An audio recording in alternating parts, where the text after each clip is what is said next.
BJP ಸಂಸದರನ್ನ Rahul Gandhi ತಳ್ಳಿದಂತಹ ಆರೋಪ ಕೇಳಿ ಬರ್ತಾ ಇದೆ. ಪ್ರತಾಪ್ ಸಿಂಗ್ ಅವರಿಗೂ ಕೂಡ ಇದರಲ್ಲಿ ಒಂದಿಷ್ಟು ಆಗಿರುವಂತಹದ್ದು. ಸಂಸತ್ ಭವನದಲ್ಲಿ ಕಾಂಗ್ರೆಸ್ ಬಿಜೆಪಿ ಹೈಡ್ರಾಮಾ. ಸಂಸತ್ ಮೆಟ್ಟಿಲಿನ ಬಳಿ ಕುಸಿದು ಬಿದ್ದಿದ್ದಾರೆ ಬಿಜೆಪಿಯ ಸಂಸದ.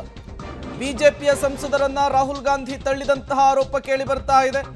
ಸಂಸದ ಪ್ರತಾಪ್ ಸಿಂಗ್ ಸಾರಂಗಿಗೆ ಗಾಯವಾಗಿದೆ, ಆಸ್ಪತ್ರೆಗೆ ದಾಖಲಿಸಿದ್ದಾರೆ ಅನ್ನುವಂತಹ ಮಾಹಿತಿ ಸಿಗ್ತಾ ಇರುವಂತದ್ದು.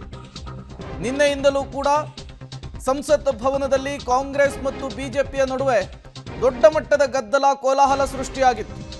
ಅಂಬೇಡ್ಕರ್ ವಿಚಾರಕ್ಕೆ ಅಮಿತ್ ಶಾ ಕೊಟ್ಟಂತಹ ಹೇಳಿಕೆ ದೊಡ್ಡ ಮಟ್ಟದಲ್ಲಿ ಸದ್ದನ್ನ ಮಾಡಿತ್ತು. ಇವತ್ತು ಕೂಡ ಕಲಾಪದಲ್ಲಿ ಒಂದಿಷ್ಟು ಬೆಳವಣಿಗೆಗಳಾಗಿರುವಂತಹದ್ದು. ಸಂಸದ ಪ್ರತಾಪ್ ಸಿಂಗ್ ಅವರಿಗೆ ಗಾಯವಾಗಿದೆ ಎನ್ನುವಂತಹ ಮಾಹಿತಿ ಸಿಗ್ತಾ ಇದೆ. ಸಂಸತ್ ಭವನದಲ್ಲಿ ಕಾಂಗ್ರೆಸ್ ಮತ್ತು ಬಿಜೆಪಿಯ ನಡುವೆ ಈ ಹೈಡ್ರಾಮಾ ಆಗಿರುವಂತಹದ್ದು. ಸಂಸತ್ನ ಮೆಟ್ಟಿಲಿನ ಬಳಿ ಬಿಜೆಪಿಯ ಸಂಸದ ಕುಸಿದು ಬಿದ್ದಿದ್ದಾರೆ. ಬಿಜೆಪಿಯ ಸಂಸದರನ್ನ ರಾಹುಲ್ ಗಾಂಧಿ ತಳ್ಳಿದ್ದಾರೆ ಎನ್ನುವಂತಹ ಆರೋಪ ಕೇಳಿ ಬರ್ತಾ ಇದೆ.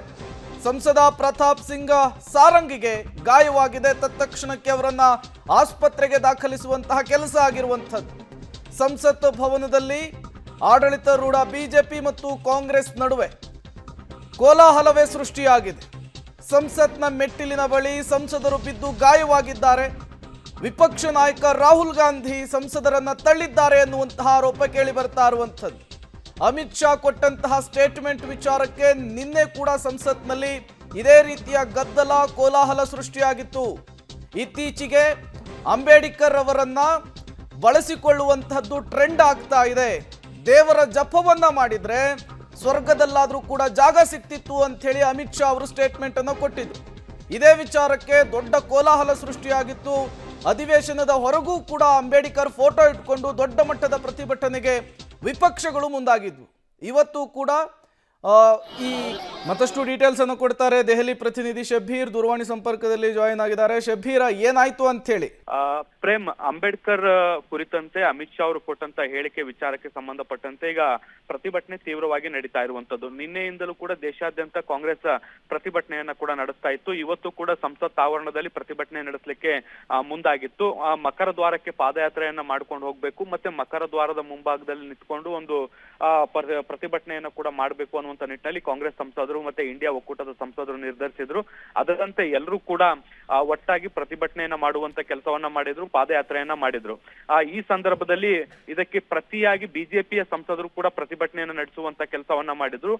ಅಮಿತ್ ಶಾ ಅವರು ಕೊಟ್ಟಂತ ಹೇಳಿಕೆಯನ್ನ ಕಾಂಗ್ರೆಸ್ ನಾಯಕರು ತಿರುಚುವಂತ ಕೆಲಸವನ್ನ ಮಾಡ್ತಿದ್ದಾರೆ. ಇದರ ಜೊತೆಗೆ ಅಂಬೇಡ್ಕರ್ ಅವರಿಗೆ ನಿಜವಾಗಿಯೂ ಅನ್ಯಾಯ ಆಗಿರುವಂತದ್ದು ಕಾಂಗ್ರೆಸ್ ನಾಯಕರಿಂದಲೇ ಅನ್ನುವಂತಹ ಪ್ಲೇ ಕಾರ್ಡ್ ಗಳನ್ನ ಹಿಡ್ಕೊಂಡು ಅವರು ಕೂಡ ಪ್ರತಿಭಟನೆಯನ್ನ ಮಾಡ್ತಾ ಇದ್ರು.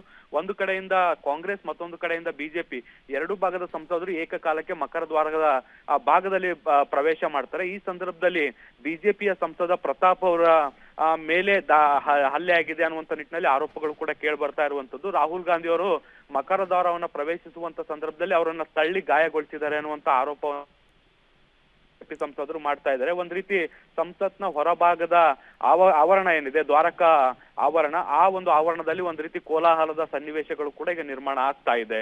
Prem, okay, thank you Shabir ತಮ್ಮೆಲ್ಲ ಮಾಹಿತಿಗಾಗಿ. ಸಂಸತ್ ಭವನದಲ್ಲಿ ಇವತ್ತು ಅಂಬೇಡ್ಕರ್ ವಿಚಾರಕ್ಕೆ ಮತ್ತೆ ಕೋಲಾಹಲವೇ ಸೃಷ್ಟಿಯಾಗಿರುವಂಥದ್ದು. ಸಂಸದರೊಬ್ಬರನ್ನ ತಳ್ಳಲಾಗಿದೆ, ಅವರಿಗೆ ಗಂಭೀರವಾಗಿ ಗಾಯವಾಗಿದೆ. ಅದರ ವಿಜುವಲ್ಸ್ ಅನ್ನು ಕೂಡ ನೀವು ಗಮನಿಸ್ತಾ ಇದ್ದೀರಿ. ಇದೇ ವಿಚಾರಕ್ಕೆ ಸಂಬಂಧಪಟ್ಟಂತೆ ಈಗ ರಾಜಕೀಯ ಕೆಸರೆರ ಚಾಟ ಕೂಡ ಜೋರಾಗಿರುವಂಥದ್ದು. ಬಿಜೆಪಿಯ ಸಂಸದರೇ ನನ್ನನ್ನು ತಳ್ಳಿದ್ರು ಅನ್ನುವಂತಹ ವಿಚಾರವನ್ನು ಪ್ರಸ್ತಾಪಿಸ್ತಾ ಇದ್ದಾರೆ. ಮತ್ತೊಂದು ಕಡೆ ರಾಹುಲ್ ಗಾಂಧಿ ತಳ್ಳಿದ್ರು ಅನ್ನುವಂತಹ ವಿಚಾರಕ್ಕೂ ಕೂಡ ಅವರು ಕ್ಲಾರಿಫಿಕೇಶನ್ ಅನ್ನು ಕೊಟ್ಟಿರುವಂಥದ್ದು. ಒಂದು ವೇಳೆ ತಳ್ಳಿದ್ರೆ ಅದೊಂದು ಆಕಸ್ಮಿಕ ಘಟನೆ ಅಂತ ಹೇಳಿ ರಾಹುಲ್ ಗಾಂಧಿ ಹೇಳಿಕೆಯನ್ನು ಕೊಟ್ಟಿದ್ದಾರೆ.